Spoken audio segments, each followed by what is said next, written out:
আমি আল্লাহর প্রতি অনেক বিশ্বাস, ইমাম হাসান হোসেনের প্রতি আমাদের শ্রদ্ধা, এটা আমাদের মন থেকে জাগায়।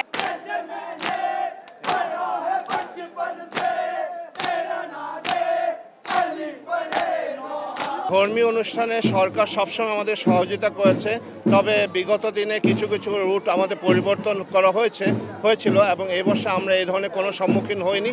আমরা আমাদের পুরাতন চিরাচরিত রোডগুলো দিয়েই আমাদের মিছিলগুলো নির্দিষ্ট স্থান দিয়ে পরিক্রমা এসে আবু হোসেন ইমামবাড়িতে নিয়ে আসতে সক্ষম হচ্ছি ইনশাল্লাহ। এবং কোনো ধরনের বাধা বিপত্তি নেই, শঙ্কাও নেই এবং ডিএমপির পক্ষ থেকে পর্যাপ্ত সহযোগিতা এবার আমরা পহেলা মুহররম থেকে পেয়েছি ইনশাল্লাহ। আশুরা তাজিয়া মিছিল হোসেন ইমামবাড়ি থেকে বের হবে এবং নির্দিষ্ট পথ পরিক্রমা শেষে এটি ধানমন্ডি 2 নম্বর ঝিগতলায় বিজেপি গেটের 4 নম্বর গেটের উল্টো দিকে এটা সমাপ্তি হবে। সেখানে আমাদের নামাজ, জিকির, অন্যান্য ইবাদত বান্দেগীর মাধ্যমে বিকাল 3 থেকে 4 ঘটিকার সময় এটা শেষ হয়ে যাবে এবং তার পরিবর্তে আবার হোসেন ইমামবাড়ি সন্ধ্যায় একটি বড় সমাগম হবে। সেখানে আমাদের একটা বড় মিছিল, বড় অনুষ্ঠান হবে এবং সেখানে রাত 12টায় সমাপ্তি ঘোষণা হবে।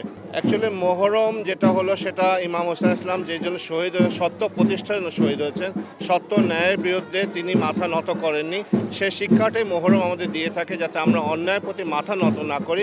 মুসলিম বিশ্বে উচিত যত অন্যায় অবিচার হচ্ছে তাদের বিরুদ্ধে রুখে দাঁড়ানো এবং সত্যের সাথে যোগ দেওয়া। কারবালার ময়দানে ইমাম হোসেন ইসলাম 72 জন সঙ্গী নিয়ে যে জীবন দিয়েছেন সেই সত্য প্রতিষ্ঠাকে স্মরণ করার জন্য আমরা প্রতি বছর মোহরম উদযাপন করে থাকি, যাতে মুসলিম বিশ্ব এবং সকল মানব যাতে বুঝতে পারে যে ইমাম হোসেন যে ইসলামের জন্য নিজের জীবন দিয়েছেন সেটি যাতে সমুন্নত থাকে এবং প্রতি বছর এই দিনটাকে আমরা এই জন্য স্মরণ করে সারা বিশ্বকে সজাগ করার চেষ্টা করি যাতে সত্য প্রতিষ্ঠার জন্য যিনি জীবন দিয়েছেন তাকে স্মরণ করো।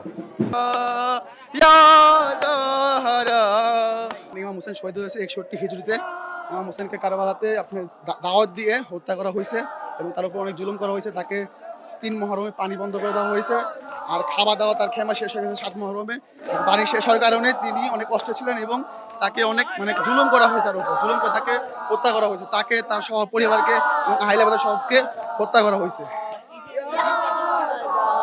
হ্যাঁ হ্যাঁ অবশ্যই আমাদের এটা প্রতি বছর চলে আসছে। পুরান ঢাকার ভিতরে বলেন, আপনি পল্টন বলেন, ফার্মগেট বলেন, হ্যাঁ মগবাজার বলেন, মিরপুর বলেন, মোহাম্মদপুর বলেন, সারা বাংলাদেশে আজাদারি চলছে। এখন আমাদের কষ্ট হয় এখান দিয়ে আলী আসগর 6 মাসের শিশু বাচ্চা, আবার এখানে আছে আপনার বিবি সাকিনা, হ্যাঁ তিনি ছোট ছিলেন 4 বছরের বাচ্চা।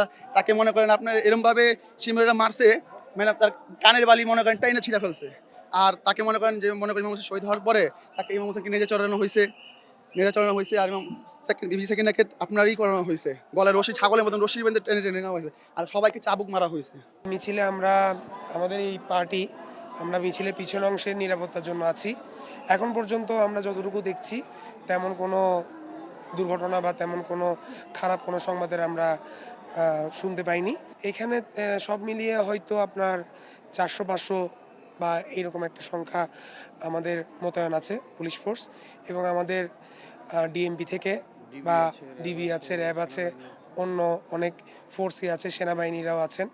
তো আমাদের আইনশৃঙ্খলা বাহিনীর পক্ষ থেকে আমরা সর্বোচ্চ নিরাপত্তার এখানে আমরা ব্যবস্থা করেছি এবং আমরা আশা করছি আমরা এই সর্বোচ্চ নিরাপত্তা দিয়ে সব কিছু সুন্দরভাবে মোকাবেলা করতে পারব।